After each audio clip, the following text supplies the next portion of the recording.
Okay, next problem घेऊया. Problem number 9. The surface area of A spherical balloon is increasing at the rate of 2 centimetre square per second. एक balloon आहे है ना, समजा आपण लहानपणी खेळण्यामध्ये वापरलेला असतो. बलून घेतो, बर्थडेच्या निमित्ताने वगैरे बलून आपण त्याला फुलवतो समजा. मग बलूनचे वेगवेगळे शेप असतात. समजा असा बलून आहे की जो अगदी स्फेरिकल आहे है ना, स्फिअरच्या आकाराचा आहे. तर त्याला आपण समजा ब्लो केल्यानंतर, त्याला फुंकल्यानंतर, हवा भरल्यानंतर तो काय होणार, त्याची साईज वाढत जाणार. राईट. मग साईज वाढत गेली म्हणजे त्याचा जो वरचा जो सरफेस एरिया असतो, कर्व्ड सरफेस एरिया है ना, तो पण वाढत जातो. तर इथे या एक्झाम्पल मध्ये काय दिलेलं आहे, एक बलून आहे आणि त्या बलूनचा सरफेस एरिया काय होतोय, 2 सेंटीमीटर स्क्वेअर पर सेकंड. म्हणजे प्रत्येक सेंटीमीटरला त्याचा एरिया 2 ने वाढत आहे प्रत्येक सेकंदला. ते दिलेलं आहे आपल्याला.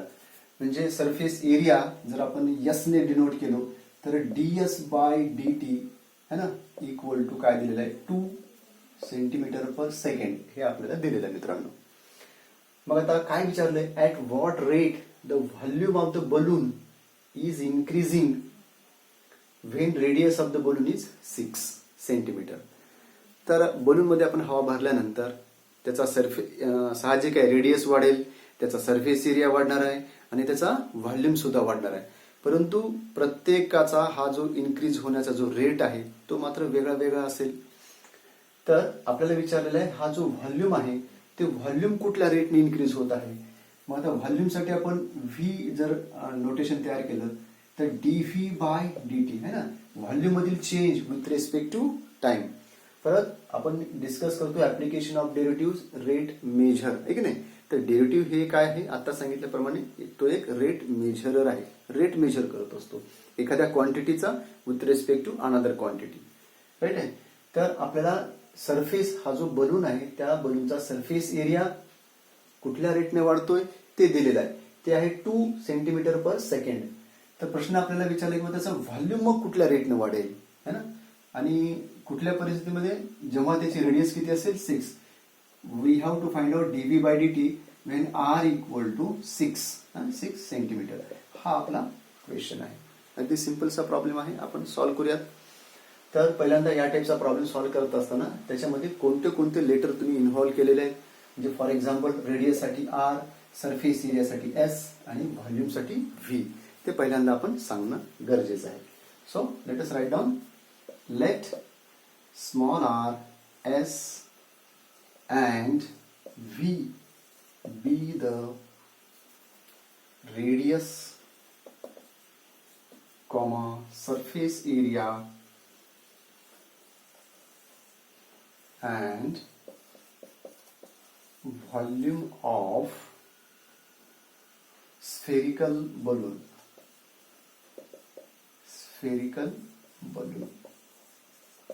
Okay, right. चला, तर आपल्याला सध्या त्यांनी दिले ds बाय dt है ना. ds बाय dt काय दिले, 2 सेंटीमीटर पर सेकंड. मग हा ds बाय dt, मग आता यातला s चा फॉर्म्युला म्हणजे कुठल्याही स्फिअरचा व्हॉल्यूम, सरफेस एरियाचा व्हॉल्यूम असतो s equal to 4πr². Right. तर इथे लिहूयात आपण, we know surface area of a sphere is given by s equal to 4πr². Right आहे. मग इथे आपण काय करूयात, या दोन्ही साइडचं आपण डिफरन्शिएशन फाइंड आउट करूयात with respect to T. Differentiating both sides with respect to T, we get, या एस चा डेरिव्हेटिव्ह मिळणार आहे आपल्याला ds by dt equal to 4π constant आहे ऍज इट इज असेल. r² चा डेरिव्हेटिव्ह मिळतो 2r into dr by dt. Okay, हा ब्रॅकेट नाही केला तरी चालेल. Okay, 4π into 2r into dr by dt.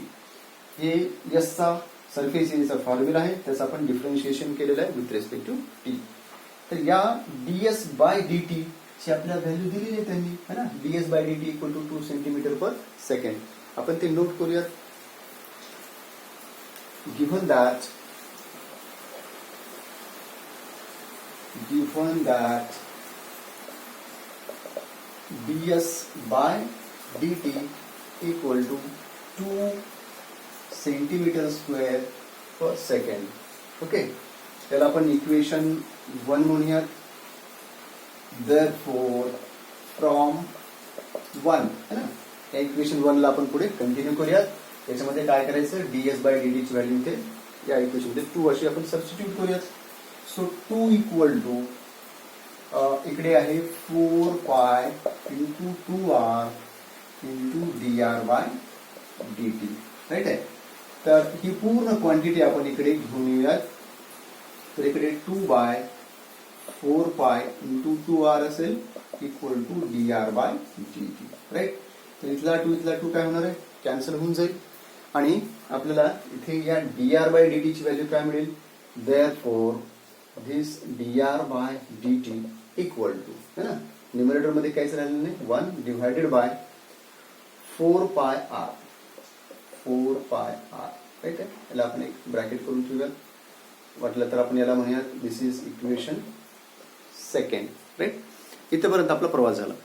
Next, परंतु आपल्याला काय शोधायचं आहे की बाबा व्हॉल्यूम कुठल्या रेटनं, तो जो काही स्फेरिकल बलून आहे है ना, त्याचं व्हॉल्यूम कुठल्या रेटनं वाढत आहे ते आपल्याला फाइंड आउट करायचं आहे. म्हणजे आपल्याला फाइंड आउट करायचं मित्रांनो, dv by dt find out करावं लागेल. मग dv by dt find out करायचं असेल तर त्याच्या व्हॉल्यूमचा फॉर्म्युला आपल्याला लिहावं लागेल. Okay, we have v equal to, है ना, v काय आहे आपण पहिल्यांदा इथे मेन्शन केलेलं आहे. v is what, volume of spherical balloon. तर स्फेरिकल बलूनचा व्हॉल्यूमचा फॉर्म्युला आहे 4/3 पाय r क्यूब. राईट आहे. तर याचा आपण डिफरन्शिएशन फाइंड आउट करूयात. Differentiating with respect to t we get, है ना, आपल्याला काय मिळेल, तर या व्हीचं म्हणजे व्हॉल्यूमचं डेरिव्हेटिव्ह असणार आहे dv बाय dt. ओके, 4/3 आणि हा पाय, ही क्वांटिटी तर कॉन्स्टंट आहे, ऍज इट इज असणार आहे. r क्यूबचं डिफरन्शिएशन येणार आहे 3r² into dr by dt. Right आहे. हे झालं डिफरन्शिएशन, अगदी सिंपल. त्याच्यानंतर आता आपण काय करूयात, हा dv बाय dt याला आणखी थोडं सिम्प्लिफाय करूयात. बघा इथला हा 3 कॅन्सल होणार आहे. इथे काय राहणार आहे बघा, 4 पाय r². राईट. इंटू या dr बाय dt ची व्हॅल्यू इथे आहे बघा, है ना, आपण फाइंड आउट करून ठेवलेली इक्वेशन सेकंड मध्ये ती व्हॅल्यू आहे. राईट. तर इथे मी लिहिणार आहे dr बाय dt ची जागी 1/4 पाय r आणि इथे कॉमन लिहा by this equation second, by second. Okay, आणखीन याला थोडंसं सिम्प्लिफाय करूयात. काय कॅन्सल होणार आहे, 4 कॅन्सल होईल, त्याच्यानंतर पाय पण कॅन्सल होणार आहे, r² मधला r कॅन्सल होईल आणि इथला एक r कॅन्सल होणार. फायनली राहिलं काय शिल्लक, dv by dt equal to फक्त राईट साइडला r शिल्लक राहिलाय. राईट आहे. मी इकडे लिहितो ते dv by dt equal to, therefore dv by dt equal to how much, तर r शिल्लक राहिलेला आहे. नेक्स्ट, आता आपल्याला dv by dt find out करायचं आहे. आपलं टार्गेट व्हॉल्यूम कुठल्या रेटने इन्क्रीज होत आहे ते आपल्याला फाइंड आउट करायचं आहे. मात्र त्यावेळेस रेडियस किती असेल तर त्यांनी मेन्शन केलेली किंवा जेव्हा रेडियस 6 असेल, आहे की नाही, 6 सेंटीमीटर जेव्हा रेडियस असेल तेव्हा व्हॉल्यूम किती रेटने इन्क्रीज होत आहे. So we have to find out this differential term that is dv by dt at r equal to 6. तर राईट साइडला फक्त r एवढं एकच टर्म आहे, सरळ r च्या जागी आपण इथं 6 सबस्टिट्यूट करूयात. तर हेच आपलं फायनल आन्सर आहे किंवा dv बाय dt है ना, change in volume with respect to time when radius is 6, है ना. तर त्यावेळेस व्हॉल्यूम मध्ये व्हॉल्यूम जे इन्क्रीज होत आहे ते कुठल्या रेटने इन्क्रीज होत आहे तर 6. हा, आता इथे युनिट आपल्याला लिहावं लागेल. तर व्हॉल्यूम जे असतं ते क्युबिक युनिट्स असतात. तर सध्या इथे सेंटीमीटर आहे, तर आपण इथे लिहूयात सेंटीमीटरचा क्यूब आणि ह्या टाइम साठी आपल्याला लिहावं लागेल second. Okay, so this is our final answer. तर इथे आपण लिहूयात मित्रांनो, therefore volume of spherical balloon is increasing at the rate of 6 centimeter cube per second. Okay. Okay. Next problem घेऊयात. Problem number 11. एक्झरसाइज आहे 2.1. Let us read out. The volume of a sphere increase at the rate of 20 centimetre cube per second. म्हणजे एक sphere आहे, त्याचं volume जे आहे ते 20 centimetre cube per second या रेटनं वाढत आहे. म्हणजे आपल्याला दिलेले बघा dv बाय dt है ना, 20 सेंटीमीटर क्यूब पर सेकंड है ना. प्रॉब्लेम रीड आउट करत करत आपण दिलेला जो गिव्हन डेट आहे असं बाजूला नोट करू शकतो. काय विचारलेलं आहे? Find the rate of change of its surface area है ना. सरफेस एरियाचा काय, सरफेस एरियाच्या एरियामध्ये काय चेंज होणार आहे ना, त्याच्या रेटमध्ये काय बदल होणार आहे तो आपल्याला विचारलेला आहे. म्हणजे ds बाय dt विचारलेला आहे आपल्याला. केव्हा? When it's radius is 5 centimetre. जेव्हा त्या स्फिअरची जी रेडियस आहे ती जेव्हा 5 असेल, जे ds by dt find out करायचं व्हेन r इक्वल टू 5. सिंपलचा प्रश्न आहे, सॉल्व्ह करूयात. तर याच्यामध्ये आपल्याला क्वांटिटी जी आहे ते r म्हणजे रेडियस असेल स्फिअरची, त्याच्यानंतर s जो असेल तो असेल सरफेस एरिया, आणि व्हॉल्यूम आहे v ने आपण डिनोट करणार आहोत. ते पहिल्यांदा इथे मेन्शन करूयात.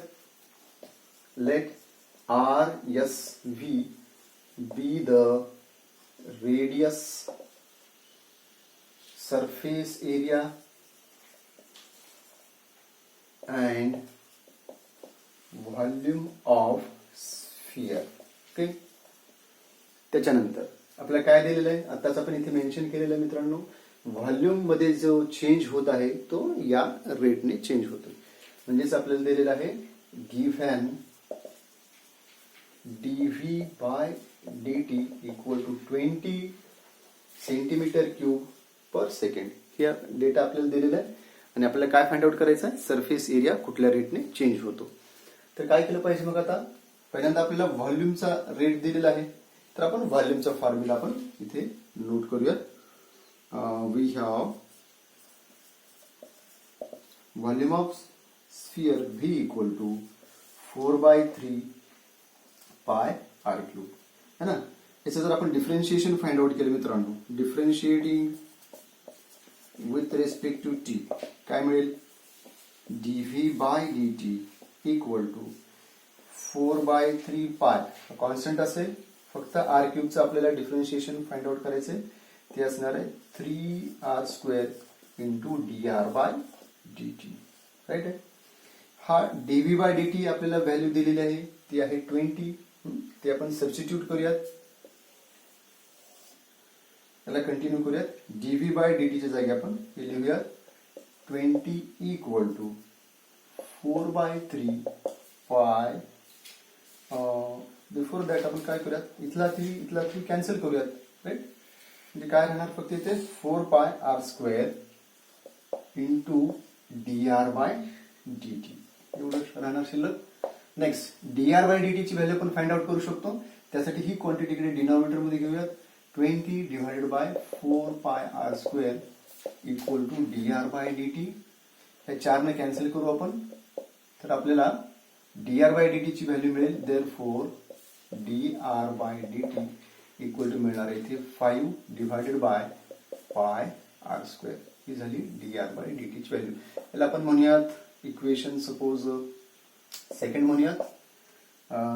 या dv बाय dt ला आपण म्हणायला पाहिजे इक्वेशन नंबर 1, आणि ही 20 व्हॅल्यू आपण या ठिकाणी सबस्टिट्यूट केलेली आहे मित्रांनो. तर इथे आपण मेन्शन केलं पाहिजे बाय 1, इथे कॉमा देऊन लिहू आपण बाय 1. ओके. या 1 मध्ये जे व्हॅल्यू दिलेली आहे 20 ती आपण सबस्टिट्यूट केली, तर इथे मेन्शन केलं पाहिजे by 1. Next dr by dt ची व्हॅल्यू सध्या आपल्याला मिळालेली आहे ती आहे 5/πr². हिला आपण म्हणूयात इक्वेशन सेकंड. आणि या प्रॉब्लेम मध्ये आपल्याला विचारलेलं आहे find the rate of change of its surface area है ना. सरफेस एरियामध्ये कुठला काय चेंज होतो तो आपल्याला फाइंड आउट करायचा आहे. तर त्यासाठी आपण सरफेस एरियाचा फॉर्म्युला लिहूयात. वी हॅव काय माहिती आपल्याला एस इक्वल टू 4πr². कुठलाही जो स्फिअर असतो त्याचा जो सरफेस एरिया असतो त्याचा फॉर्म्युला आहे 4πr². आर त्याच्यामध्ये असते रेडियस. याचं डिफरन्शिएशन करूयात. Differentiating with respect to T we get. तर या एस चा डेरिव्हेटिव्ह मिळेल आपल्याला ds/dt इक्वल टू 4π कॉन्स्टंट आहे. r² चा derivative 2r into dr/dt. Now this is equal to बघा 4 आणि 2 चा गुणाकार होईल 8πr गुणिले हा जो dr/dt आहे याची व्हॅल्यू आपण इथे फाइंड आउट केलेली आहे है ना. इक्वेशन 2 असं नाव दिले त्याला. व्हॅल्यू आहे 5 डिवायडेड बाय πr². इथे कॉमा देऊन लिहायला पाहिजे बाय सेकंड. ओके. या सेकंड इक्वेशन आपल्याला dr/dt ची व्हॅल्यू दिल्यामुळे हे मेन्शन करणं गरजेचं आहे. आता पुढचं कॅल्क्युलेशन काय कॅन्सल होऊ शकते इथे बघा. एक r इथे कॅन्सल होणार. r² मधला r गेला. त्यानंतर हा पाय सुद्धा कॅन्सल होणार आहे. आणि इथे व्हॅल्यू आपल्याला काय मिळते बघा 8 आणि हा 5 है ना. तर मी लिहितो 8 गुणिले 5 आणि इथलं राहिलेलं r. ही व्हॅल्यू सध्या आहे ds/dt ची. ds/dt आपल्याला मिळालेलं. पण याच्यामध्ये r राहिला शिल्लक आणि ds/dt म्हणजे चेंज इन सरफेस एरिया. हा जो आपल्याला फाइंड आउट करायचा आहे कधी व्हेन है ना when it's radius is 5 centimetre. तर इथे आपण कॅल्क्युलेट करूयात मित्रांनो. ds/dt at r equal to 5. So this is equal to. तर या एक्सप्रेशन मध्ये इथे r आहे त्या r च्या जागी आपण 5 सबस्टिट्यूट करूयात. 8 इंटू 5 डिवायडेड बाय 5.